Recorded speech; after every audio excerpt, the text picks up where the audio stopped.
तो हेलो नमस्कार साथियों, सभी का स्वागत है मेडिकल लड़का के एक नए यूट्यूब एपिसोड्स में, या ये कहें कि एक नई वीडियो में। तो जैसा कि आप सबको पता है कि अभी बिहार टेक्निकल सर्विस कमीशन का डॉक्यूमेंट वेरिफिकेशन चल रहा है।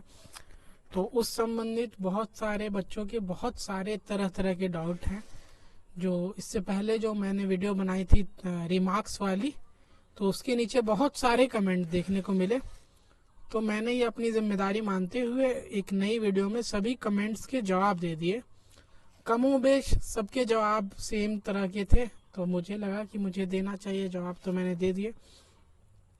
कल की वीडियो पे बहुत ज़्यादा तो नहीं पर कुछ डाउट्स आए हैं, तो एक एक करके हम कमेंट का देखेंगे और कमेंट का जवाब देंगे। इसके लिए हम आपको ले चलते हैं सीधे अपने मोबाइल स्क्रीन की तरफ। तो देखते हैं वो कमेंट्स क्या हैं, उनका जवाब क्या देना है।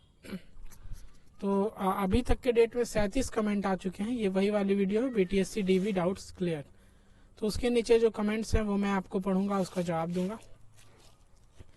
तो ये तो मेरा पिन अप किया हुआ है, यही व्हाट्सअप का चैनल ग्रुप है। अगर आप इसको क्लिक करते हैं तो आप मेरे व्हाट्सअप के चैनल पे पहुंच जाएंगे। व्हाट्सअप ग्रुप इन्वाइट है मेडिकल लड़का। वीडियो का लिंक हो गया या फिर कोई नई चीज़ें हो गई, मैं यहाँ पे डालता हूँ। तो आप लोग से रिक्वेस्ट है, दरख्वास्त है कि आप अगर देख रहे हैं वीडियो, तो इस वीडियो के भी नीचे एक कमेंट में पिन किया हुआ है, तो आप कर सकते हैं।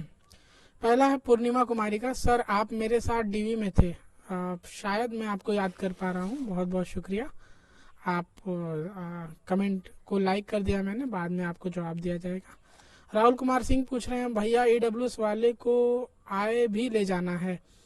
EWS वाले को आय नहीं ले जाना है। आप जब फॉर्म खोल के देखेंगे तो उसमें पूछ रहा आय एवं परिसंपत्ति का कार्ड ले जाना है। तो आय एवं परिसंपत्ति की बात करें तो आय एवं परिसंपत्ति होता है आपका EWS सर्टिफिकेट। तो आपको बस EWS सर्टिफिकेट ले जाना है। इनको जवाब दे देते हैं हम, बस EWS ले जाना है, ठीक है। खैर जवाब दूंगा तो काफ़ी लंबा वीडियो हो जाएगा।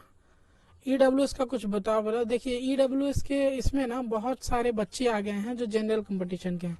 अगर कोई बंदा ऐसा है जो EWS का है और उसके डॉक्यूमेंट्स में कोई दिक्कत नहीं है, तो उसकी जॉब रखी हुई है और उसको कोई नहीं हटा सकता कहीं से भी, उसकी जॉब पक्की है, ठीक है। तीसरा, टाटा मेमोरियल कैंसर हॉस्पिटल के एक्सपीरियंस ऐड हो रहा है कि नहीं? नहीं, जहाँ तक मैंने देखा है टाटा मेमोरियल कैंसर का हॉस्पिटल का एक्सपीरियंस ऐड नहीं हो रहा है। राज्य सरकार के अंदर आप अगर काम किए हैं तो उसका एक्सपीरियंस ऐड हो रहा है। इस बात में मुझे डाउट है, क्योंकि मैं इसमें गलत भी हो सकता हूँ, देखता हूँ और दो लोगों से पता करके, पर जहाँ तक मैंने देखा नहीं ऐड हो रहा है। यूजर पूछ रहे हैं कि भैया सेंट्रल का NCL दिया है कट ऑफ डेट के पहले, क्या उसका क्या होगा? आपका सेंट्रल का NCL दिया है तो सेंट्रल का NCL बेकार हो जाएगा, बिहार का ही NCL देना है। क्योंकि सेंट्रल और बिहार दोनों लेवल पे जो जाति का बंटवारा है ना, वो थोड़ा अलग अलग है। मुझे याद आता है मेरे भी एक दोस्त का सेंट्रल और बिहार के NCL की वजह से जॉब गई थी, क्योंकि बिहार वालों की जॉब में वो सेंटर का NCL मान्य नहीं है। आप खुद भी तो देखिए, सेंट्रल के NCL में सिर्फ BC होता है, बिहार के NCL में NCL होता है, OBC BC2 का जिक्र होता है, क्रीमी लेयर में छाटा जाता है। तो सेंट्रल का NCL नहीं। बाकी आपके लिए बेस्ट ऑफ लक। भैया मैं 10th सर्टिफिकेट की जगह मार्कशीट अपलोड कर दिए हैं, इसीलिए कोई प्रॉब्लम होगा क्या? रिमार्क्स देंगे वो, और इतनी छोटी छोटी चीज़ों के लिए आपको बाहर नहीं निकाला जाएगा, जितना मुझे इल्म है DV का। इतनी छोटी छोटी चीज़ों के लिए बाहर नहीं निकाला जाएगा। आपके कमेंट का जवाब मैंने दे दिया, और रिमार्क्स देंगे वो कि 10 सर्टिफिकेट की जगह वो अपलोड हो गया।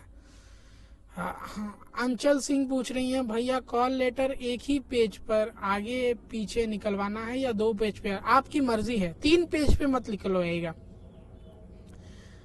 आपकी मर्जी है। 2 पेज पे निकलवाइए, 4 पेज पे निकलवाइए, पर 3 पेज पे मत निकलवाइएगा। एक ही पेज में उसमें नीचे साइन करने का दिया होगा, वो साइन करने का एक ही पेज में आना चाहिए। वैसे कोई बाउंडेशन नहीं है, पर वो अच्छा लगता है। आप जब DV के लिए जाइएगा तो बाहर की वाली दुकान, कुछ कुछ बच्चे हैं जो बैटरी और लैपटॉप लेके बैठे होते हैं, वो आपका जो ये वाला डॉक्यूमेंट है ये निकाल देंगे, तो आपको कोई दिक्कत आने की नहीं है, ठीक है। आगे चलते हैं। शिखा नर्सिंग एस्पिरेंट 1975। सर 23/5 के पहले का मेरा बिहार प्रोविजनल रजिस्ट्रेशन है, ठीक है, बहुत अच्छी बात है, और उसके पहले का झारखंड का है, तो कौन सा दे सकते हैं? आप दोनों लेके जाइए, अपनी जो बात जो मुझे समझा रहे हैं वो उनको समझा दीजिएगा, कोई बात नहीं। अगर 23/5 के पहले का है बिहार का, बिहार का ही दीजिए। रश्मि कुमारी 7548। एडमिट कार्ड पर इन्विजिलेटर का साइन नहीं किए हैं, एफिडेविट बनवाना पड़ेगा क्या भैया? ये तो मसला है, वो वैलिड नहीं करेंगे यार, कि तुमने एग्जाम दिया है, ये ज़रूरी होता है। आप तुम्हारा मसला फंसा है, तुम एक काम करो, तुम पर्सनल रिप्लाई कर लेना। नर्स लाइफ पूछते हैं, भैया मैंने जो साइट से सर्टिफिकेट मार्कशीट डाउनलोड किया था वही गलती से फॉर्म में अपलोड हो गया। भैया मैंने जो साइट से सर्टिफिकेट मार्कशीट डाउनलोड किया था वही गलती से फॉर्म में अपलोड हो गया, बट मेरे पास सभी डॉक्यूमेंट सही हैं मुहर के साथ जो कॉलेज से मिला है। डीवी में कोई दिक्कत होगी क्या? जाके समझ लीजिए। आपका एक सवाल मुझे समझ में नहीं आ रहा, आप सवाल थोड़ा डिटेल में टाइप करके बताइए कि क्या कहना चाह रहे हैं आप। आपका सवाल मुझे समझ में नहीं आया। खैर, प्रियंका यादव, मेरा मैट्रिकुलेशन डिटेल में 12th का डाटा फिलअप कर दिया गया है, कोई प्रॉब्लम तो नहीं होगा? प्रॉब्लम तो होगा, और वो रिमार्क्स दे के छोड़ेंगे, बाकी बीटीएससी के ऊपर डिपेंड करता है प्रियंका, क्या करेंगे वो क्या नहीं करेंगे। वैसे अगर इधर का उधर है ना, उधर का इधर है, तो उसके लिए बाहर तो नहीं किया जाना चाहिए। आधार कार्ड एड्रेस चेंज हुआ है तो कौन सा आधार लेकर जाए, अपलोड किया था या नया वाला? देखो, अगर आपको मसले नहीं पैदा करने हैं तो आधार कार्ड जो पुराना है वही लेके जाओ। एंड सर्टिफिकेट नंबर गलत फिल हो गया तो क्या करें? कुछ नहीं करना है, जाओ वो हो जाएगा काम वहाँ, कुछ नहीं, या फिर कुछ नहीं लेके जाना है, आधार कार्ड पुराना लेके जाना। दुर्गा, सर्टिफिकेट नंबर और मार्कशीट में जो है वो तो सबकी प्रॉब्लम है, वो सबकी प्रॉब्लम है, वो सबकी प्रॉब्लम है, आपको अब तक तो पता ही चल गया होगा, वो सबकी प्रॉब्लम है।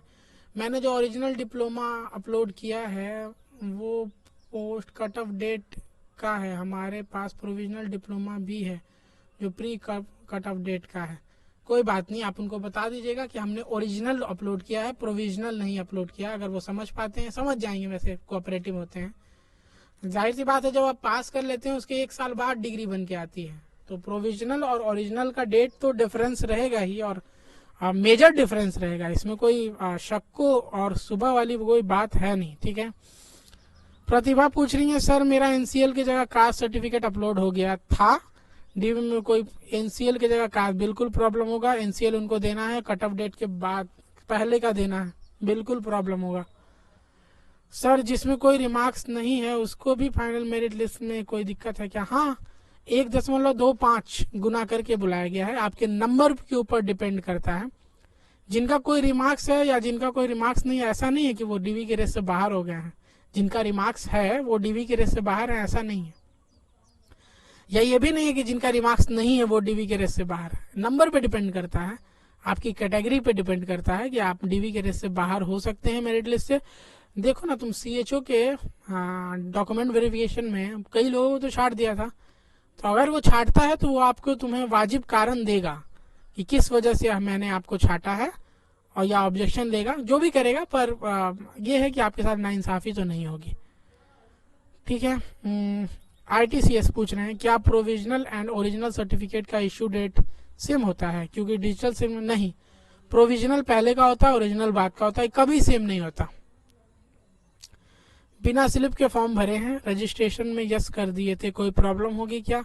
हाँ, मेरे सामने एक बच्चा आया था, उसने रजिस्ट्रेशन में, बिहार के रजिस्ट्रेशन में यस किया था, पर उसको योग्य करके आगे बढ़ाया, कमेंट में डाल दिया कि आप फर्जी फॉर्म भरे हैं। ऐसा सर बोल रहे थे वहाँ के, बेटा तुमने तो फर्जी फॉर्म भरा है ना, जब तुम्हारे पास एमपी का रजिस्ट्रेशन है, तुमने बिहार रजिस्ट्रेशन में यस कैसे किया? तो ये बात है। अंकित पूछ रहे हैं, भाई मेरा फाइनल ईयर का रिजल्ट 19 अप्रैल 2025 को आया, 19 अप्रैल, ठीक है, वही मैंने अपलोड किया था उस टाइम, लेकिन मेरे को ओरिजिनल वाला 24 सितंबर 2025 मिला। प्रोविजनल डाल दो, कोई दिक्कत नहीं, बता देना उनको कि प्रोविजनल और ओरिजिनल दोनों अलग अलग होता है। प्रोविजनल पहले आता है, ओरिजिनल बाद में आता है। हाँ ठीक है। ITCS पूछ रहे हैं, in BTSC staff nurse I have uploaded my diploma which is after cut off date. After नहीं होना चाहिए, बिफोर होना चाहिए, ठीक है। तो यहाँ आप छट जाइएगा, कोई भी डॉक्यूमेंट जो है आपको बिफोर कट ऑफ डेट होना चाहिए ITCS। जूही डायरी, भैया एक्चुअली मेरा साइबर वाले ने गलती से marksheet number and certificate number में BNRC का रजिस्ट्रेशन नंबर डाल दिया, DV से बाहर। देखिए रिमार्क्स दे देंगे, बाकी इस पे BTSC पे निर्भर करता है, वो आपको शामिल करेगी या नहीं, या हो सकता है ऑब्जेक्शन में आपसे प्रमाण भी मांगा जाए। मेरा BNRC नंबर, मार्कशीट नंबर और सर्टिफिकेट नंबर सब सेम हो गया है, DV हो गई है, क्वालिफाइड कर तो दिए हैं वो लोग, कुछ भी नहीं बोले, कोई दिक्कत तो नहीं करेगा।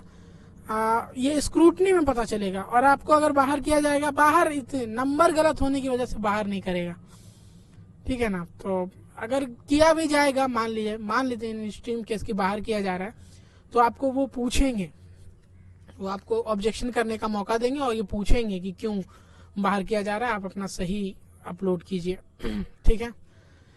मेरा कैफे वाला NCL सर्टिफिकेट की जगह कास्ट अपलोड कर दिया था, BC2 में आती हूँ, क्या मेरे पास जो वैलिड डेट का NCL है वो कंसीडर करेगा?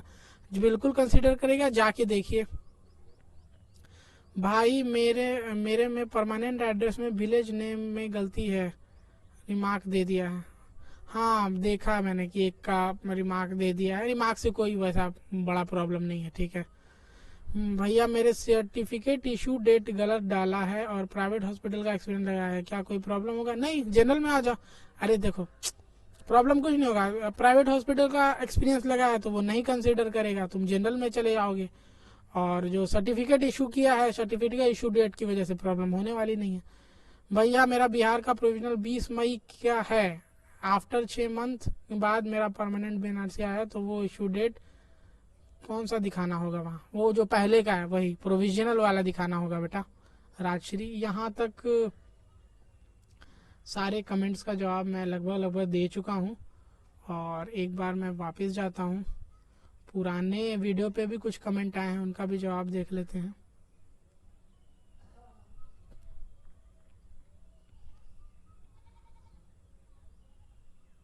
नेट स्लो चल रहा है हमारा।